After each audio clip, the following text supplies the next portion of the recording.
Hello, my name is Ali Sekman. I'm a professor of computer science at Tennessee State University. In this video, I'm going to talk about exception handling in Java.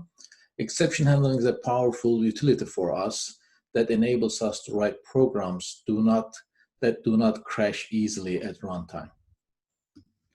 Okay, so let's get started. This is for Cont 3110 Java programming class. The topic is exception handling. So what's an exception? An exception is an indication that a problem has happened during the execution of a program. Exception handling will allow us to catch and handle errors. And there are basically two types of exceptions that we're going to deal with: runtime exceptions and I/O exceptions.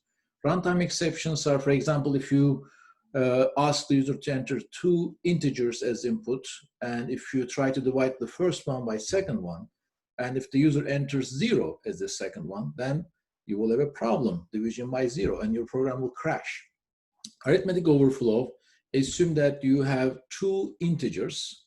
They are extremely large. When you add those two integers up, maybe they are beyond the range of integers. Maybe they will go to the range of long.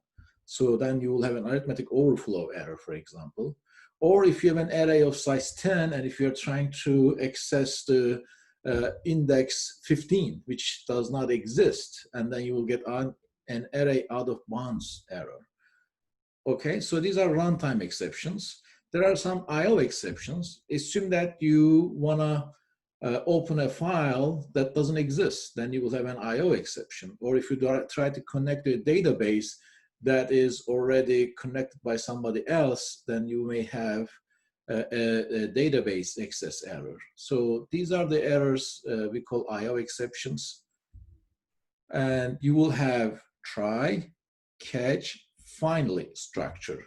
If there is a if you think that a code is problematic, you should call it in a try block, and Java will try to run it. If it can run, there are no issues. It will just run. But if it cannot run, then Java is going to throw an exception. And if you catch that exception, the execution will switch from try block to what? Catch block. And final block is always executed, whether there's an exception or not. This is what I will try to explain here. Exceptions thrown during the execution of the try block can be caught and handled in a catch block. And the code in the final block is always executed. And in a try block, for each try block, you can have 0 or more catch blocks. So catch blocks, and you can have only one final block. And final block is optional. You don't have to have final block.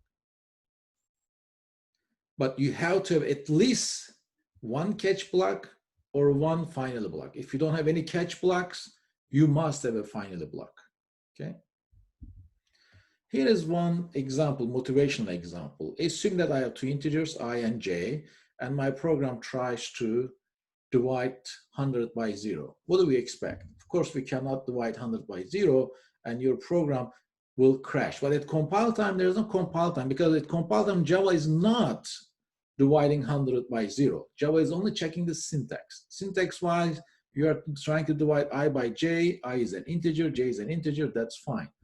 So it will compile, but when you run it, Java is going to throw an exception. And the type of exception it will throw is arithmetic exception. What does it say? Exception in thread main, that means in the main method. And arithmetic exception is a class with capital A. And where is it located? In java.lang package. Exceptions are nothing but objects. Later we will see. So your program will crash. How can I fix this? I can say I'm going to place system.out.println I divide by j in a try block. That means I'm going to try to run it. If I can, I'm fine. If I cannot, execution will move to what? To a catch block that catches that exception that can be thrown right here. And we know that if I try to divide 100 by 0, Java is going to throw an arithmetic exception, and I have a catch block to catch it. So this program will print an arithmetic exception code. It will try to execute it. It will not be able to execute it. Then it will move from here all the way here, and it's going to run that. How about this one? Well, Remember parseInt method of integer class. ParseInt is a static method of integer class which takes a string as input and tries to convert to an integer. For example, if I say integer.parseInt between double quotes 100, 100 is convertible to integer and everything will be fine. However, if I send an input which is not convertible to an integer, like hello, my program is going to first execute this one. It will say before, it will try to convert hello to integer, int. It will not be able to, and it's going to throw a number format exception and crash. As you see, number format exception is again in java.lang package, in the default package. So it says it cannot simply convert hello to int. So what can I do? It's easy. I can put all this code in a try block and then try to run it. So the first line will be fine. It will run it. It will print before. And it will try to execute this one. Well, it will try to convert hello to int. It will not be able to do it. And we know that at that point, Java is going to throw a number format exception, and execution will move to this catch block. Because I have a catch block that can catch number format exception, and it will print a number format exception count. It will not go and execute the third statement because execution will stop there. Okay, so here what we have before a number format. So before a number format exception count. It's pretty easy. So how about this one? Well, in this example, I have 120 this time.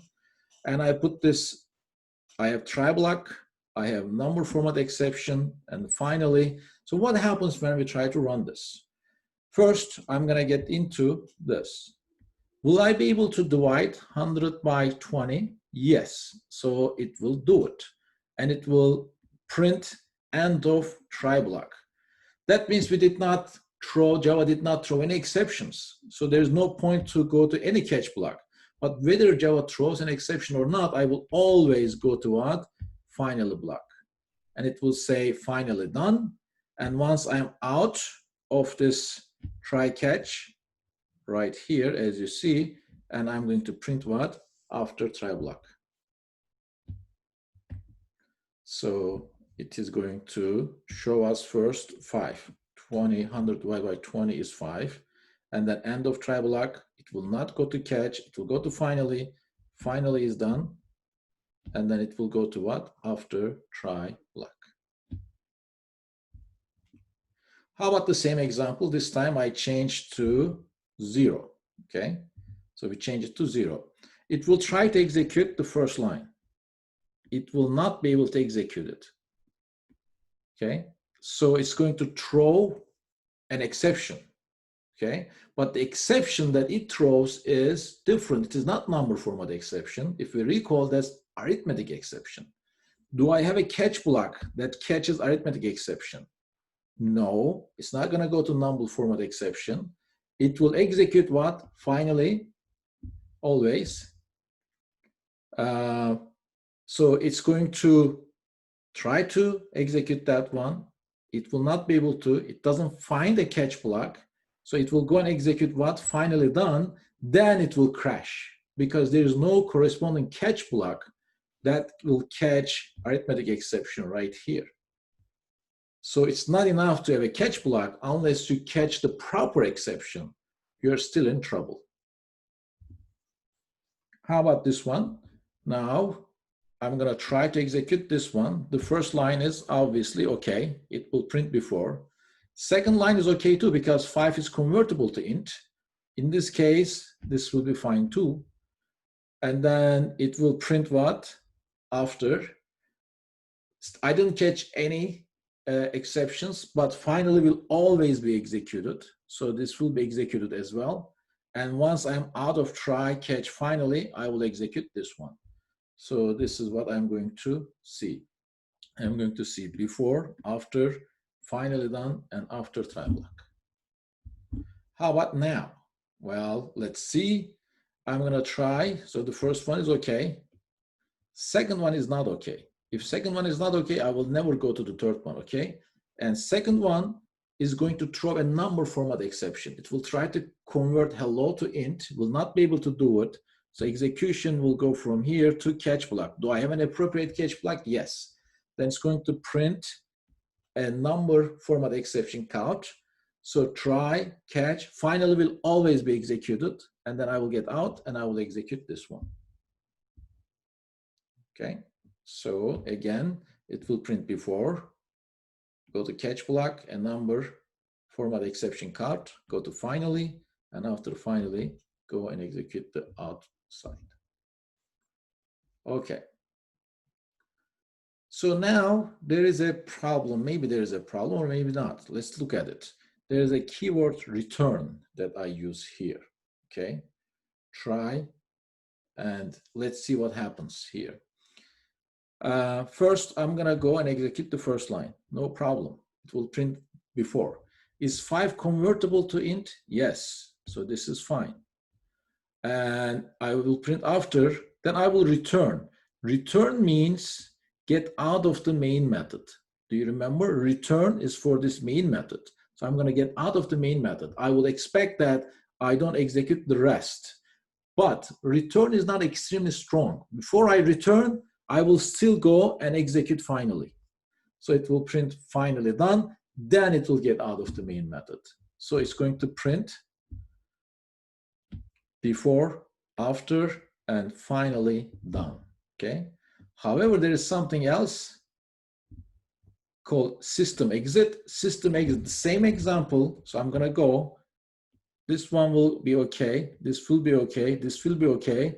It will come to system.exit. System.exit is extremely strong. If you recall, system.exit kills all the threads. One of them was the main thread. And if you have graphical interface, for example, you may have another thread. So system.exit will kill all currently running threads. And therefore, it will not even go to finally block in this case. It's very strong, okay? So it will have only before, after, but it will not go to finally block. System.exit is immediate termination without calling finally block. Okay, now let's see what kind of problem that we have here. Pay attention. I have return, I have return. Okay, so, and then, well, try block has return, catch block has return. So we have an issue here because this statement is not reachable at all, because I will execute try. If I'm successful, I will return. That means I'm going to execute finally and get out of the main method. If I'm not successful, I will go to the catch block, do it and return. That means I will execute finally and get out of the main method. So there is no way for this statement to be executed.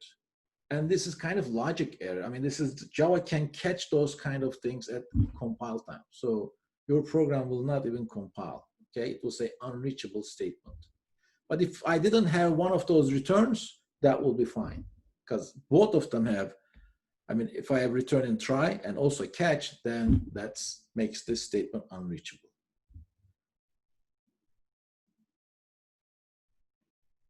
Okay, so if I remove that, let's see what happens here. First, it's gonna do that. And it will do that, it will do that, and it will have return. So it will say before, because 5 is convertible to integer, no problem. After, but if before it returns, it will execute what? Finally. Block. Exceptions.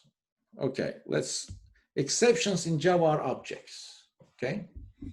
And all exceptions are derived from a superclass called throwable class. You see, throwable class, don't forget this. Throwable is a class in what package? Java.lang package, okay? So that's the mother of all exceptions. That's the top level class. And it has 2 subclasses. One is error, the other one is exception. So throwable has error as a subclass and also exception as a subclass.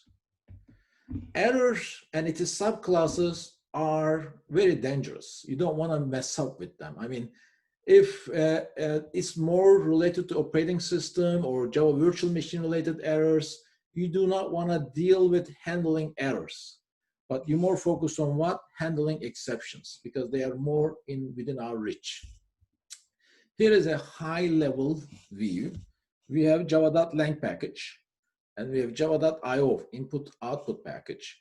Throwable is in what package? Java.lang package. It has a subclass called error. It has another subclass called exception, okay? And error has many other subclasses. I just put ...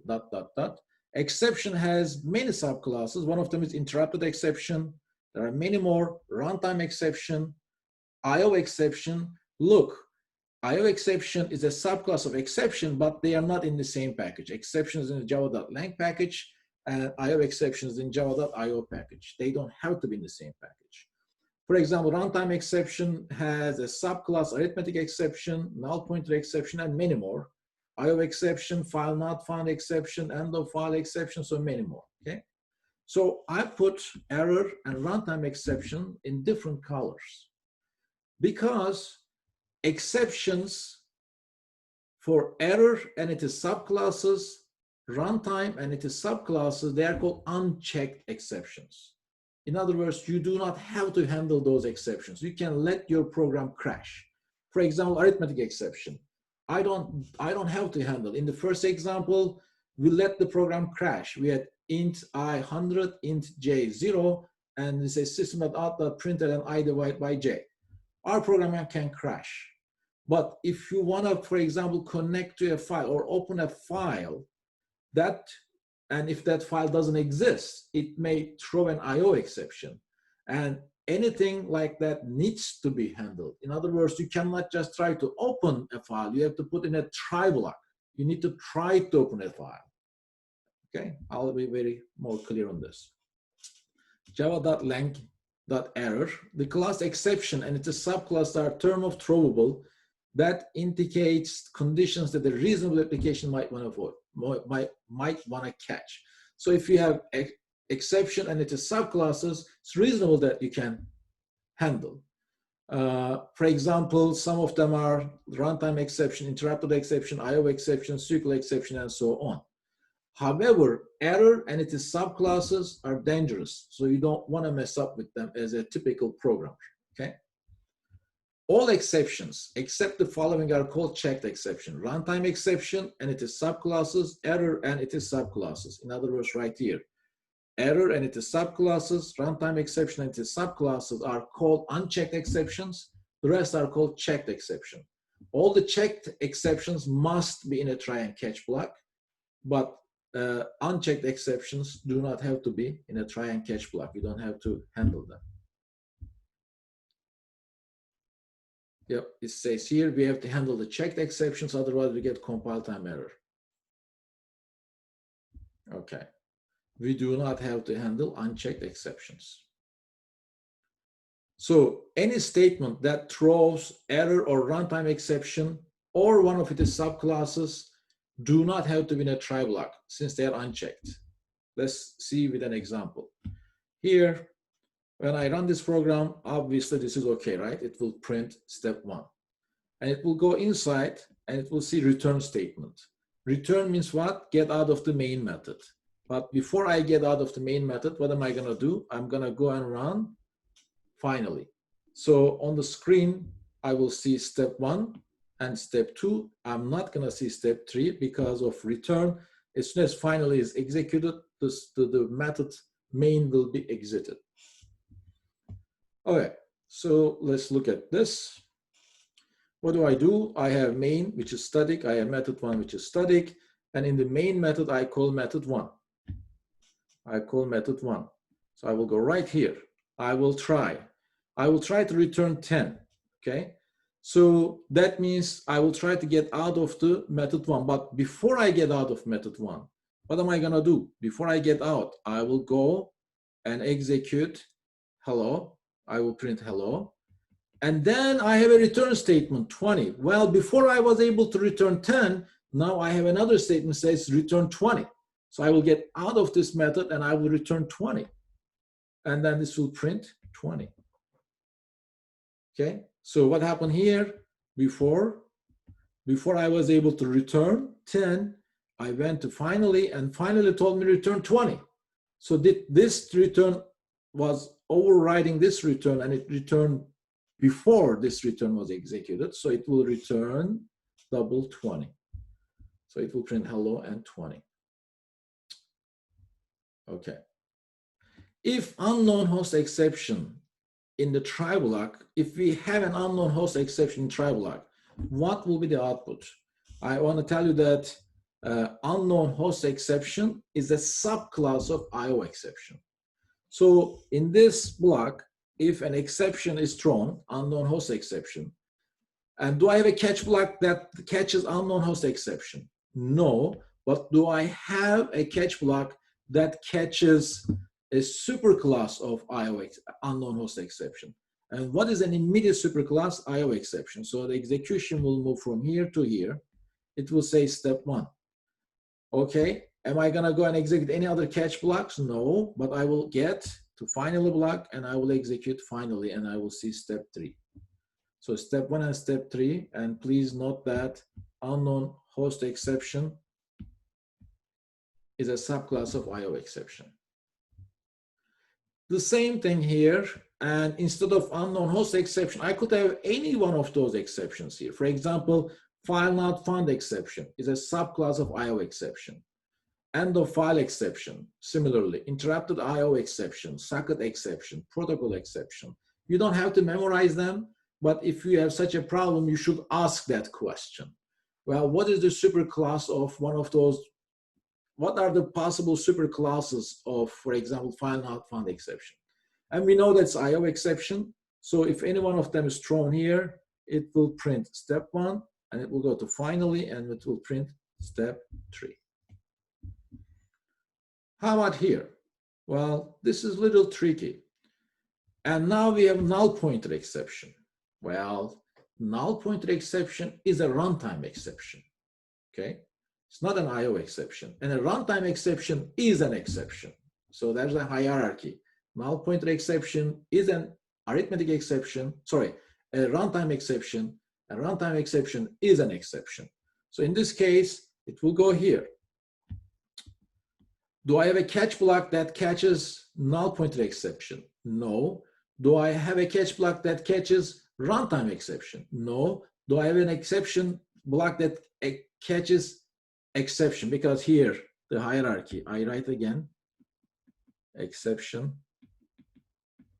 runtime exception, and then null pointer exception, okay?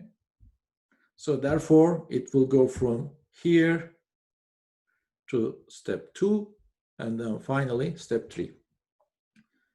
Okay. How about this time? Well, now, again, I write this one here. We have exception, subclass runtime exception, subclass null pointer exception. So here, this throws null pointer exception. Do I have a catch block that catches runtime, sorry, null pointer exception? No. Do I have one for runtime? Yes. Then execution will go from here to here. If I did not have this, it will go to next one. But now it will go to that one. It's going to print step 2, and execution will go to what? Final block, and it will print step 4.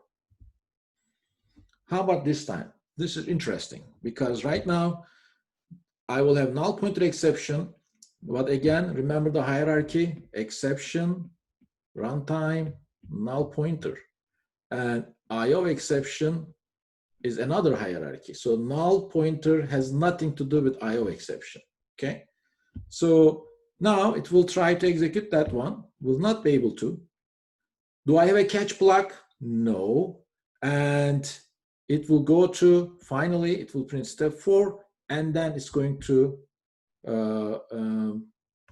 let's see here. I want to be careful here. Yeah, and my expectation is that after step 4, it should crash because we do not have a catch block that handles it. And here, let's see, we have interrupted exception. Okay, interrupted exception. So if we recall, interrupted exception is interrupted exception is an exception. It is not, interrupted exception is an exception. It's not a runtime exception. So it will go from here. It will go to exception because we don't have directly a catch block that directly handles interrupted exception, but interrupted exception is an exception. So I will go to exception, it will have print step 3, and it will have step 4. How about this one? It will obviously print 1.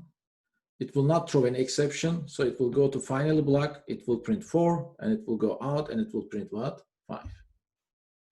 Oh, sorry, you see, I wasn't very careful. If you look in the catch, this is unreachable because exception and runtime exception. So if you have a catch block with exception, there's no point of having another catch block after that one because the first catch block will catch everything that runtime exception can't catch. So there's no point for this to have a subclass exception cannot be after it is superclass exception. So sorry about that, and it's going to be a compiler. Actually, I put this example intentionally. Okay, how about this one? Let's see. This throws IO exception.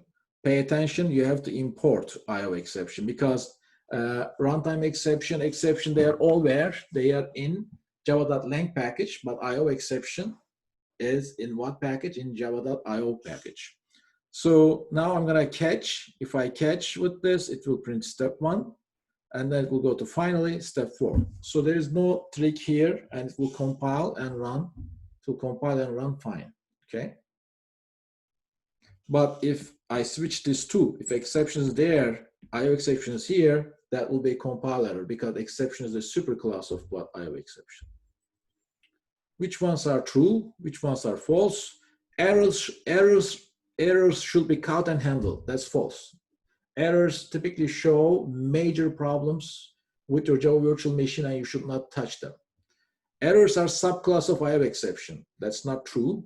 If you remember, we had throwable, and then we have error, and then we have exception, and exception has IO exception, and so on. Okay, so errors are subclass of IO exception is false. Errors are subclass of runtime exceptions. That's also false because here runtime. That's also false. Errors are subclass of throwable. That's true. No exceptions are subclass of errors. That's true because error and subclasses are different than exception and subclasses. IO exceptions cannot be caught and handled. That's false. You can't do that. Runtime exceptions cannot be caught and handled. That's false. IO exceptions are checked exceptions and they must be handled. Runtime exceptions are unchecked exceptions. They don't have to be handled, but it doesn't mean that they cannot be handled. Okay, now let's talk about another concept, throw statement. When you have a throw statement, it will causes an exception to be thrown. Okay, and then the result is an immediate transfer of control until a try statement is found that catches the thrown value. Let's see what it means. Okay, so let's pay attention to this. I have a class TSU, extends exception. So exception is the superclass, TSU is the subclass in this case. So I have here exception, and then we have TSU. Okay, so remember a subclass object is a superclass object. That means TSU is an exception. Graduate student is a student. Honda is a car. A TSU is an exception. Okay, because exception is the superclass, TSU is a subclass. And the constructor of TSU makes a call to the superclass constructor. That's all what we have there. Okay, this is very simple there. Okay, then I have a method, main method, and I have a regular method, division. In order, division is a non-static method, main is static. In order to be able to call division method, what do I need to do? I have to have an object of test class first, and I can make a call to division. Once I make a call to division, from here, I will go there. And then I have a try block, you see? Well, by the way, I have 60 and 30 as input. So this is 60, this is 30, okay? Then I will go to try. It says if B is equivalent to 0. Is B equivalent to 0? No. So this is false. So I'm not going to get into that. I will not throw anything, and I will print system.out.println a divided by b. So this is going to be what? 2. And it will go and execute finally block. It will go and execute finally block. So it will show 2 finally done. Okay? No issues here. But this time what happens? Okay, this time I have 100 and 0. This is A, this is B, and this is true. You see, that means it is going to go and execute this statement. So what does it do? Throw new TSU. New keyword was used to create an object, right? So here I create, with this one, I create an object of TSU class. I allocate memory space for it. I created an object of TSU class. While I'm creating an object of TSU class, I have this double quotes. That means I have a string as input. That means this guy will be this S right there. And then it's going to make a call to superclass constructor by sending this string as input. That means it's going to make a call to constructor of exception class that takes a string as input.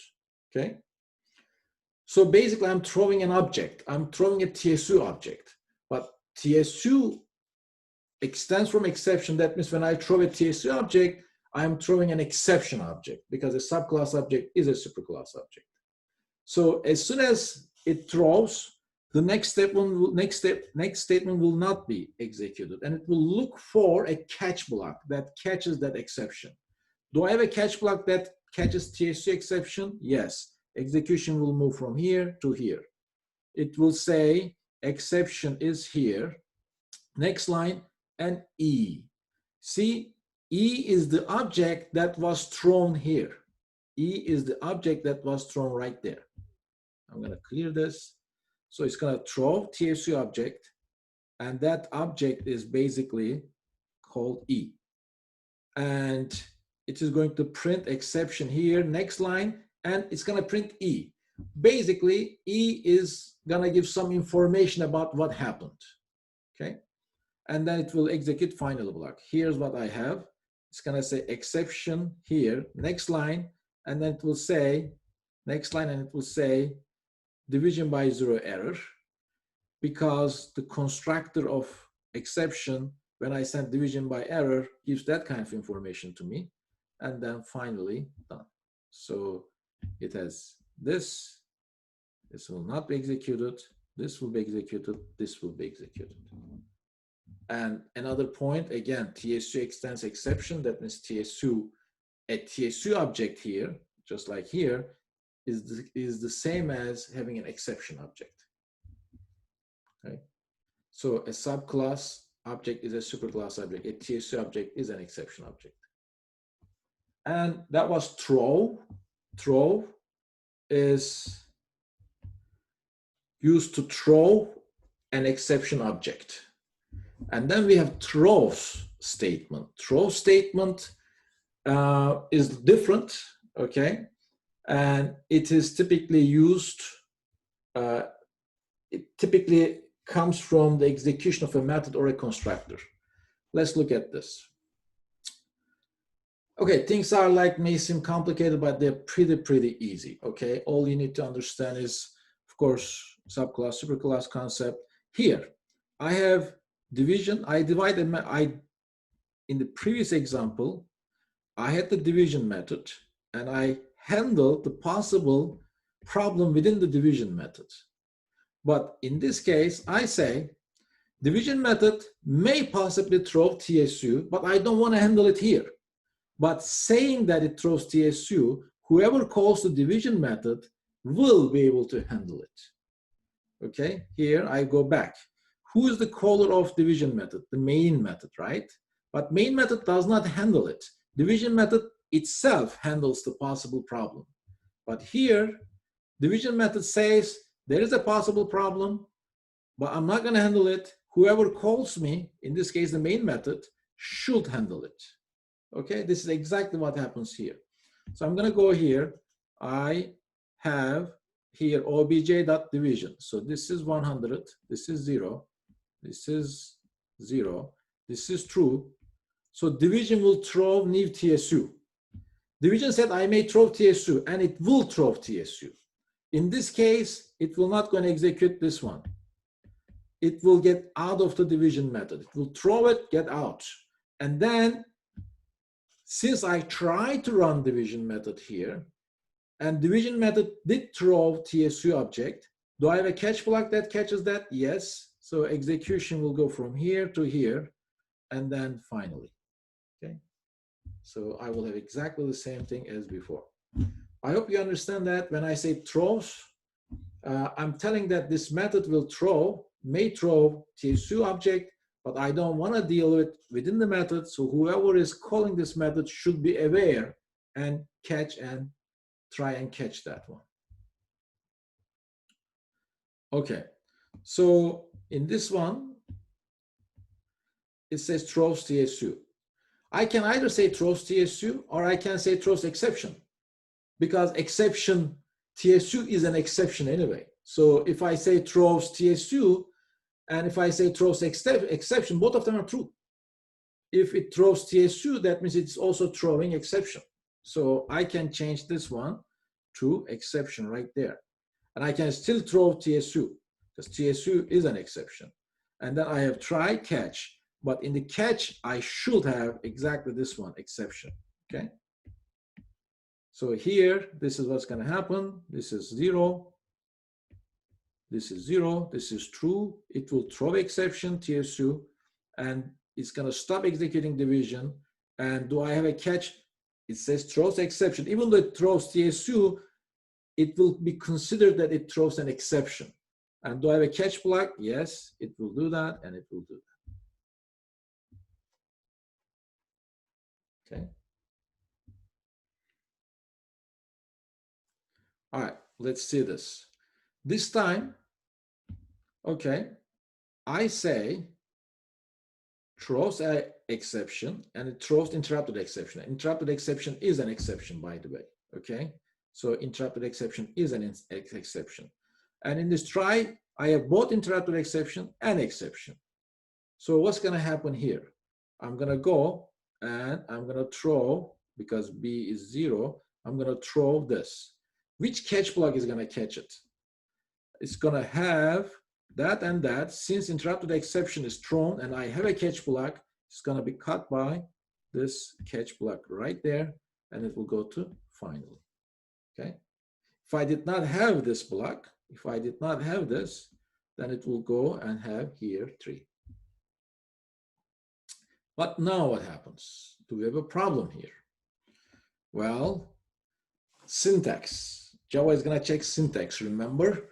It says division throws exception. Even though it throws interrupted exception, but the method says I may throw exception.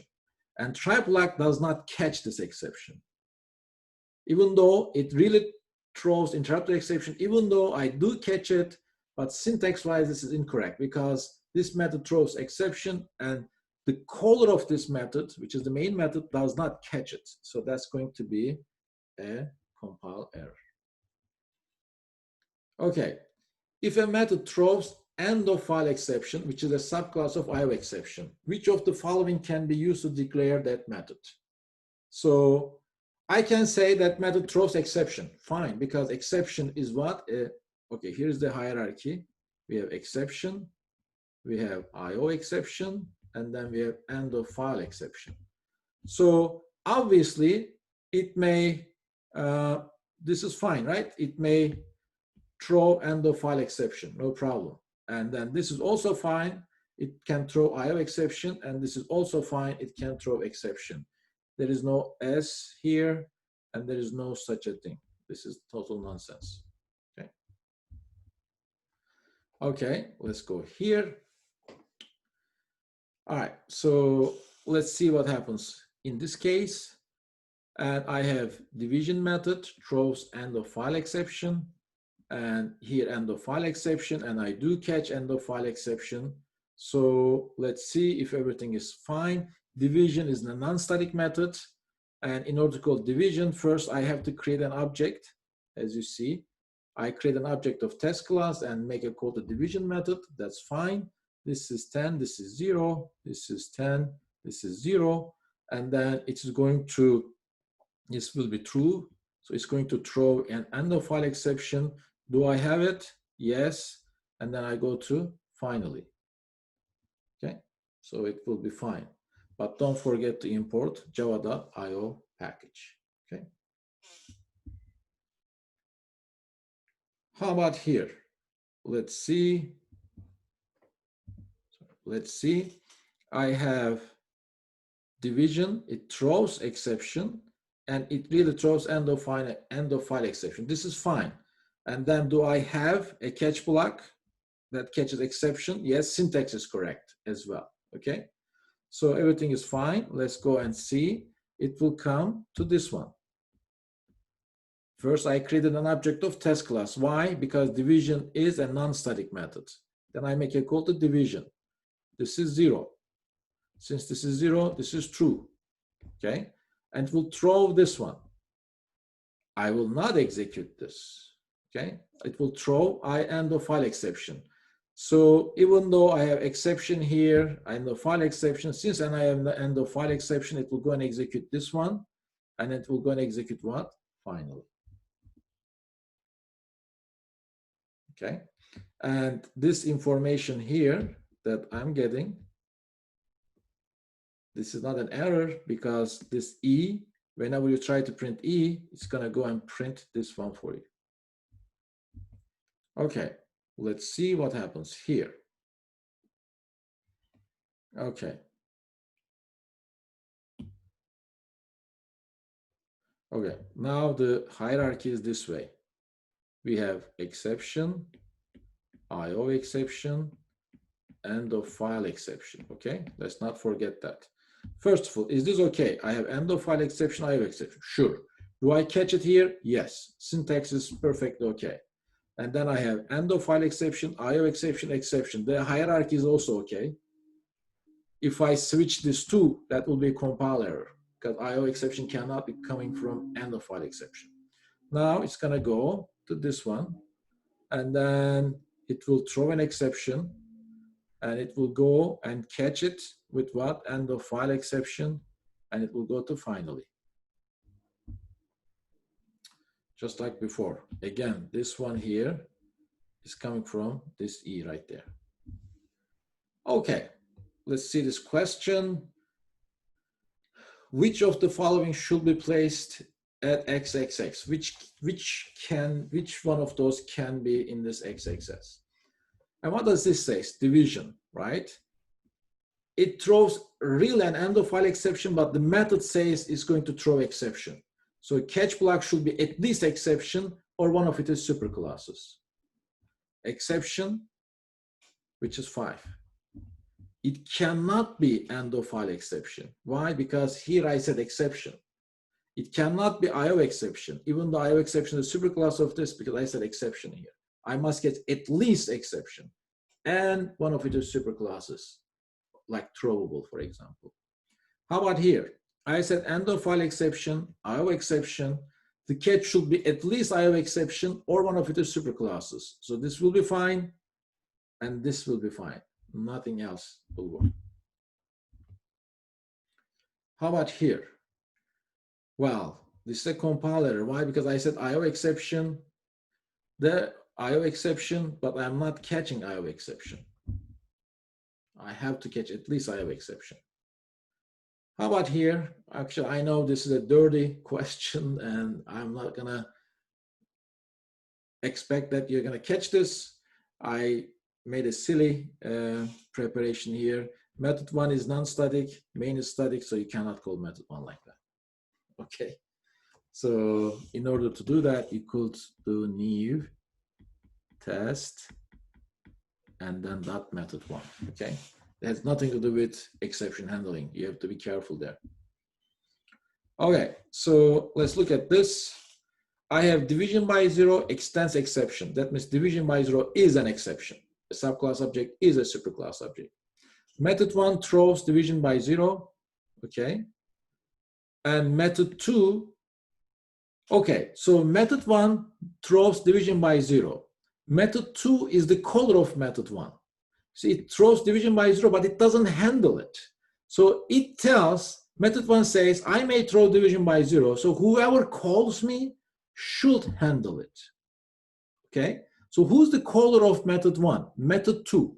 Is method 2 handling method 1? I mean, is it putting try and catch block? No. Then method 2 says, okay, I may throw something here, so that whoever calls method 2 will handle it. I hope you get it. For example, if I didn't have this, I must have try and then catch something, something, something. That I will be fine. But since method 2, as method 2, I am not handling with try and catch method 1, then I'm saying Java that, hey, I know method 1 throws division by 0. I'm aware I did not handle it.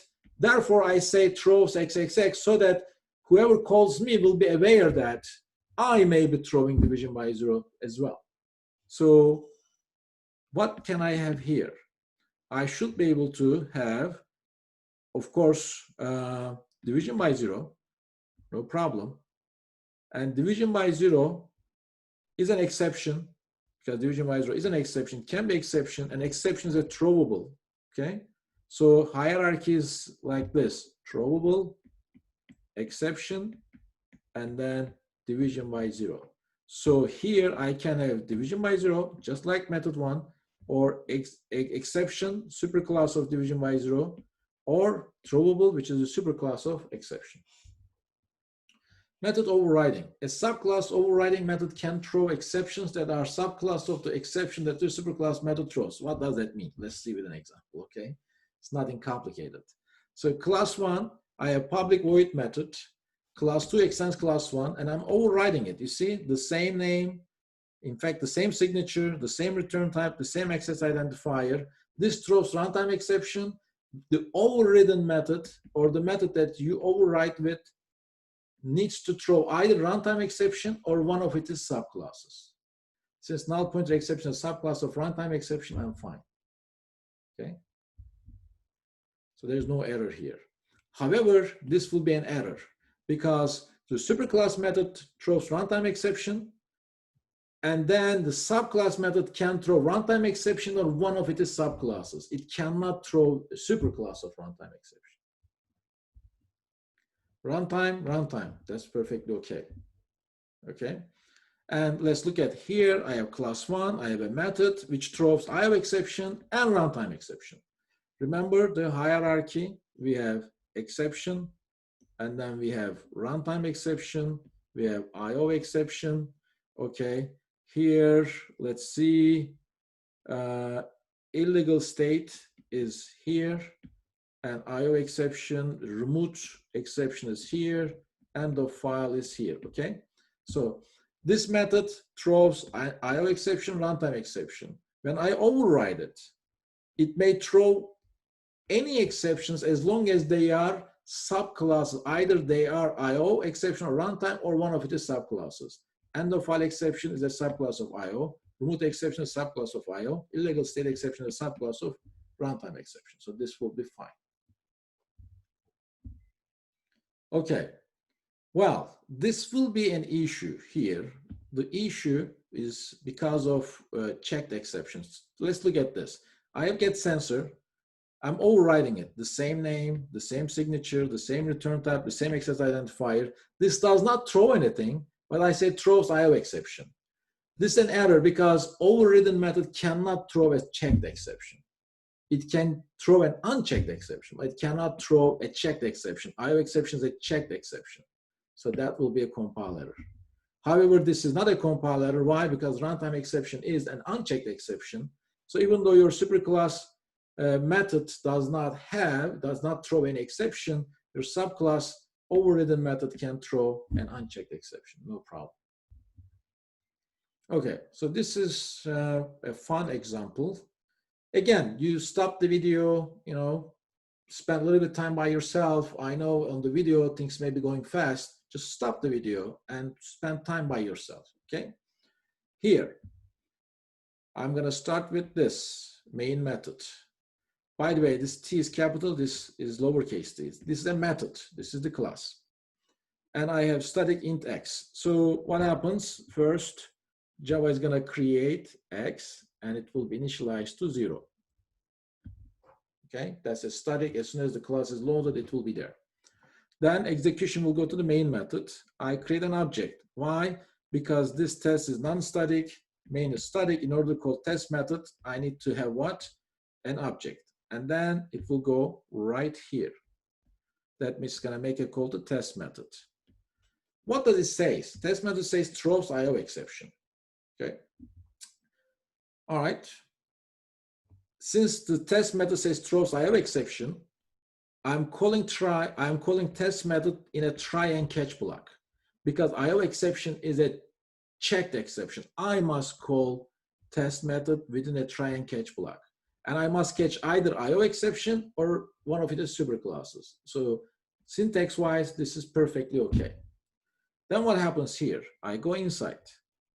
Okay, it says throw new IO exception. Now it throws an exception, right? It did throw. Do I have a catch block to catch it? No, but I will still go and execute finally. Finally is always executed. So this will change to what? 1. And then it will get out of the test method. It will get out of the test method. And it did throw what? IO exception within the method. Do I have, this will not be executed because it did throw an exception. Do I have a catch block to catch IO exception? No. Do I have a catch block that catches superclass of IO exception? Yes. And this will be executed. This will be 2. And then I'm done with this. And it will go here, and x will be 3, and it will print x, which is 3. Okay. So this says throws IO exception. And then that means IO exception is a checked exception. That means whoever called test method must call it in a try and catch block. And this IO exception, this is exception, that's perfectly okay. So the starting point will be what? Here. I'll go here. Okay. And then I'm going to go throw IO exception. I will go to finally. So x was initially 0. This will be 1. And then I'm going to go here. I will not execute that one because it throws an IO exception. I will catch it with this. This will be 2. And I'm done to try and catch.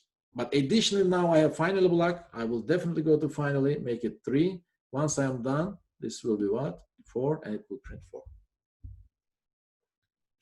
Now, this is a little more sophisticated, but I mean, how complicated can it be? I mean, you just go one by one. Just use your logic and intuition. So I have method, throws IO exception. IO exception is a checked exception. I have a try and catch, and I have exception, which is a superclass of exception. Everything is fine. So I will start with, but this time, pay attention, this is static. This is static, so I can directly call this method, a method from main. I don't need an object. So I will start with this, and I will go right there. I will go here, try. It will throw what? IO exception. That's good. Do I have a block to catch it? Yes, I will catch it. So x was 0, and x becomes 1. Do I have a finally? Yes, this becomes 2. Look, I did call a method, right? And it did throw IO exception, but has it been caught? Yes. Am I gonna catch it again? No, so I will not get into that.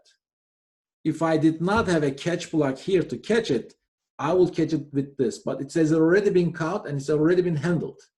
But of course, I'm gonna go to this one. Oh, sorry. In this one, when I called a method, it did throw an exception. It has been handled. That means I will go to this line now, because I did not go to this line before, because the exception was not handled, and it was handled by this try catch. But exceptions handled by this try catch this time. So it will go, and x will be, in this case, 3. And I'll go to finally, x will be 4. And then I will go here, x will be 5. Okay, so this is an easy thing. In a try block, if you have throw, if you throw an exception just as a single statement, if it is like with an if block, for example, that's a different thing. Then this statement becomes immediately unreachable because Java doesn't like those kind of things. If you have a statement throw, that means at that point there is no point to have anything else after that because it's going to be unreachable. So it's going to be compile error. How about here? So now I'm going to go into this, try, throw new exception. Do I have a catch block? Yes. It will go and have here too. It will go to finally, and it will get out here for. How about this time? Well, remember, we have throwable, we have error, and exceptions. Okay. So now it says throw new error. I can throw because it's throwable. Because error extends from throwable class, that means error is throwable. I can throw an error. So I will try to throw an error. Do I have a catch block? Yes. Here 2, finally here 3, finally here 4. With this example, I just want to show that error is no different than the exceptions. I mean, you can throw them, but should you do that? No, because these are the errors that Java Virtual Machine typically deals with. So you don't want to mess up with that. How about this one? Yes, remember, again, throwable and error. So now I'm going to throw an error. Do I have a catch block to catch error?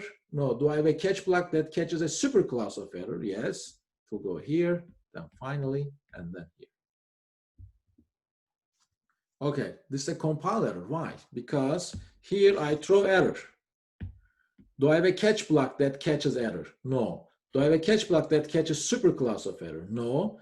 Exception and error are not in the same hierarchy. Throwable, error, exception. So this is not allowed, okay? So it will compile, but when you run it, it will try to run that. It doesn't have a catch block. It will go to finally, it will print here 3, and then it's going to crash because there's no catch block to handle error. How about this one? This is fine. You can also throw throwable. That's the top level class.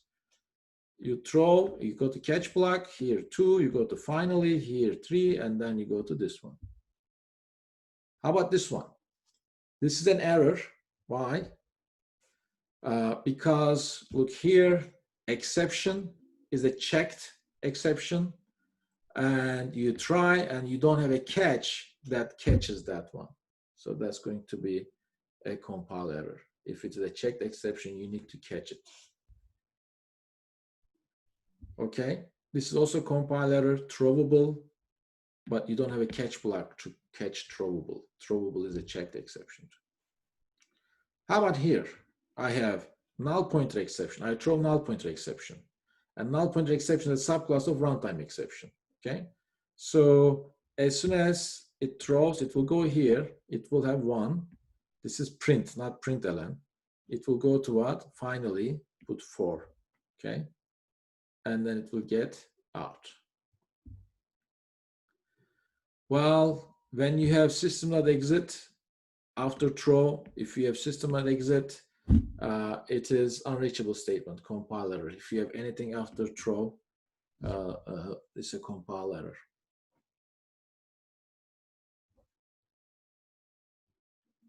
Okay. Null pointer exception and arithmetic exception are subclass of runtime exception. Keep this in mind. This is very much used. Runtime exception, arithmetic exception, and null pointer exception. You should know it by heart. Okay, well, let's go and see this example. Again, stop the video for a second, read it, because you will need time for this. I have a class robot, which has a method called getSensor. I have a class sensor, has a method readSensor. I have a class actuator. I have a method getActuator. I made up all those examples for you so that you can, have a little bit more thinking about the details. So, and then I have class testtree. I have the main method. Now here, I'm going to try to create an object called robot. Okay, so robot points somewhere in the memory in which I have a robot object, as you see here. Then I make a call to get sensor. Here, I make a call to get sensor right there. Is that correct? Then here, I create an object called sensor. That's an object right there. And I make a call to read sensor. Oh, right there. And I create an object called actuator right here. And I make a call to get actuator. We'll go right there. And here it will throw an arithmetic exception. Boom, I will stop at that point. An arithmetic exception is thrown. I will stop and I will look for a catch block that catches that. Do I have a catch block that catches arithmetic exception? No. Do I have a block that catches one of its superclasses, like runtime exception? Yes. Then it will go and execute this one. So it will say runtime exception count. If I didn't have this one, if I did not have this block, it will go and get exception is count, because null pointer exception, arithmetic exception is a runtime exception, and a runtime exception is what? An exception. Well, this is a compile error. Why? Because we know that runtime is a superclass of what? Null pointer. So null pointer cannot come after runtime. You can switch the order, but right now you cannot. Runtime cannot come before null pointer. Well, this is similarly, null pointer cannot come there. What happens when runtime exception is replaced with exception? The same thing. Even if you have like this one exception is a superclass of runtime. So the superclass cannot come before what? Subclass. Okay, well, this is an error. Why? Because I'm trying to overwrite. When I overwrite, I'm say throws end of file exception, but end of file exception is a checked exception. So overridden methods cannot throw checked exceptions. How about this? Yeah, this is fine. You can have a checked exception here, and the overridden method may not throw it. That's perfectly okay, but vice versa is not okay. Okay, let's see here. This is the main method, and this is, as you see, static, so I can directly call it. I'm calling it. Execution will go right there, and it says throws error. Okay, well, it throws error. Okay, first of all, it throws error. Do I catch it? I don't. Do I have to catch it? No, because error is an unchecked exception. I don't have to. And then inside it throws what? It throws assertion error. But do I have a catch block to catch it? No, then it's going to crash. Syntax-wise, things may be okay, but when you run it, since it throws assertion error, and assertion error is an error, and there is no catch block to catch either assertion error or error, your program will crash. How about this one? I'm going to go here 2, and I'll go to finally here 3. There are no tricks here. How about here? I will print what? Here 1. And then throw an exception. Do I have a catch block? Yes. I will have here 2, and then I will go and have here 3. How about now? Okay. So this is a little tricky. I have tried. I'm going to get into it. Nothing is there. And I go to finally. But compile time, there is a statement here says throw new exception. This is unchecked. Sorry, this is checked. If you have throw an exception, and if it is checked exception, somebody needs to catch it. Okay, that means either you should have this one in a try and catch block right there, or main method should throws exception. Okay, my handwriting is ugly. Hold on. So there are 2 ways that you can fix this. Either you can put try catch block right there, or you can say throws exception. But if this was not exception, if it was runtime exception, that's a checked, unchecked exception. That will be different. Okay, let's look at this. Well, this is a little trick that I did for you. Okay, so I'm not going to take time. I'm just going to explain. Look here, double D is defined in what try block? Scope of this D is within this left and right braces. When you try to access D outside this left and right braces, you will have a problem. Okay, this has nothing to do with exceptions. This is just, you need to be careful because D is only visible within the try block. But if I had done this way, if I had double D here, if I define double D outside try block, that will be fine, of course. Okay, let's see. Why do I have a compile error here? Sensor extends exception. Okay, that means exception is the superclass of sensor. That means sensor, a sensor object is an exception object. Okay, so let's keep this one in mind. Now, this is my method in actuator, and robot extends actuator. Okay, and I have method that I'm overriding. Let's see, the same signature, the same return type, the same access identifier, but subclass method throws sensor. Sensor is an exception, and exception is what? Checked. If you remember, in overridden methods, you cannot throw a checked exception if our original method is not throwing that exception. Okay. If I change the same question to, for example, here, arithmetic exception. Now what happens? Now it's okay. Why? Because throw sensor, that means it throws arithmetic exception. Arithmetic exception is unchecked exception, so we are fine. Okay. Here, I have an interface iSensor. I have a class sensor implements iSensor. I have a robot extends sensor. Okay. Again, stop the video. Just check it for a second. Now I create a robot. I created an object, robot. Allocated memory space for it. Okay. Then I have a sensor reference, and I say, is this okay, first of all? Can you tell me if this is okay? Look, robot is a subclass, sensor is a superclass. A graduate student is a student. A Honda is a car. A robot is a sensor. So I can assign a robot to sensor, no problem. That means sen will also point the same memory space as original robot. Okay? So this is perfectly okay because robot is a sensor. How about this one? Now I say S, which is iSensor. Okay, that's an interface. We cannot create an object of an interface using new keyword, but this is different. What I do here, I say robot.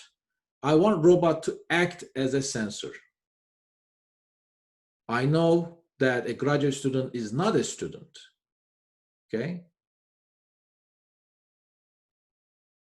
But I want it to act like as a student. In this case, I make robot to act as a sensor first, and I can assign sensor to iSensor because this is superclass, this is subclass. So in this case, S will also point here. This is also okay. How about this one? This is interesting because navigation class extends robot. Even though this is an application, look here. This extends robot. That means a navigation is a robot. But a robot is not a navigation. A grad student is a student, but not vice versa. Here, this is perfect, okay, because I say robot is, okay, so a navigation is a robot, but a robot is not necessarily navigation.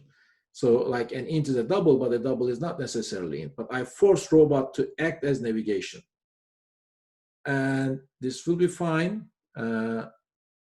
Robot will act as navigation. And then let's see, a navigation is a robot.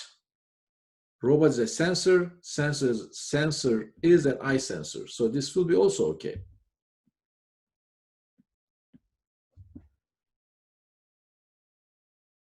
All right. And here, robot first acts as a sensor. Yeah, this is up and down cast. I mean, just stop the video for a while and, spend a little bit of time and you will figure it out by yourself. Here we have some issues. I have right here an array, but array size is 99. And here, what do? I try to assign index 200, array 299, but this does not exist. So array, it will throw array indexed out of bound exception. Do I have a catch block? No, but before it crash, it will go to finally, it will print here one, and then since there is no catch block that catches array index out of bound exception, your program is gonna crash after that. Compile time, it will compile. Because compile time, Java does not really look at the memory spaces or anything like that. How about here? Now, I say, I'm gonna try to run method. I'm gonna try to run method. If I can, I will run it. If I cannot, I will see if I have a block that catches the exception that this method may throw. So execution will start from here. Pay attention, the previous one and this one. Let's make sure that I just call method right there. And then method crashes here. But here, I put method in a try and catch block as well. So it will go here. It will try. It will crash here. So it's going to throw an exception at this point. It's going to throw what? It's going to throw, what was it? Array indexed out of bound exception. But before it throws it, it will go and execute finally. So I will see here one. Then it throws array index out of bound. And if I did not have this try and catch, my program would crash. But now I have try and catch. I tried to run method. I could not because it did throw an exception. Do I have a catch block to catch it? Yes. Because array index out of bound is also an exception. So it's going to print here too. So your program will not crash. Okay. So let's see here. Okay, let's go back. So here I have a method throws null pointer exception. So I'm saying that whoever calls method should be aware that this method may throw null pointer exception. So I'm calling this method in a try and catch, and I have null pointer exception. So syntax is perfect. So I'm going to make a call to method. Since I will go here. It will print here one. This is fine. And it will throw null pointer exception. It will throw this. Do I have a catch block that catches that? Yes. So it's going to print here two. Here one, here two. Look, I did try to catch main method, method.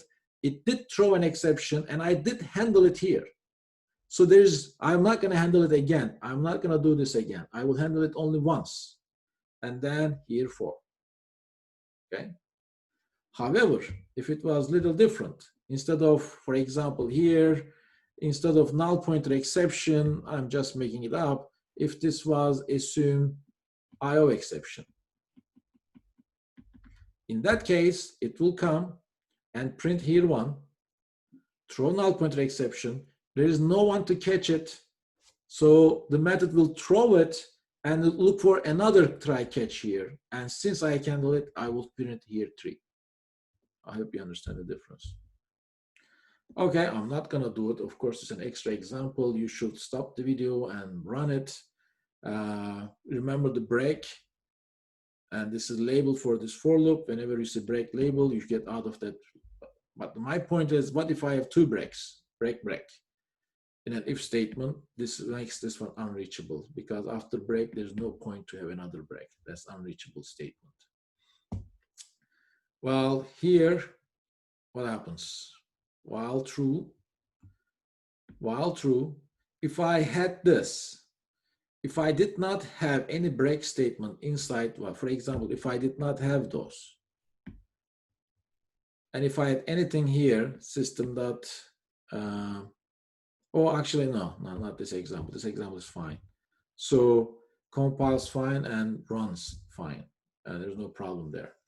I hope you understood exception handling, because exception handling is really important. And as you see, it gives us a way to write programs that are stable. I mean, they will not crash. If you connect a database, for example, if that database doesn't exist, or if database has been connected by someone else, you don't want your program to crash. Or if you want to open a file that doesn't exist, you don't want your program to crash. There are certain things that you want to force the programmer to handle, like input-output exceptions. But there are some other things which are minor, and you may let your program crash, like division by zero. I mean, in case division by zero happens, you can say your program can crash, or index out of bound exception, things like that. So checked versus unchecked. I hope you enjoyed the video. I know it might be more than what we need, but still, you really need to fully understand those. I'll see you in the next video.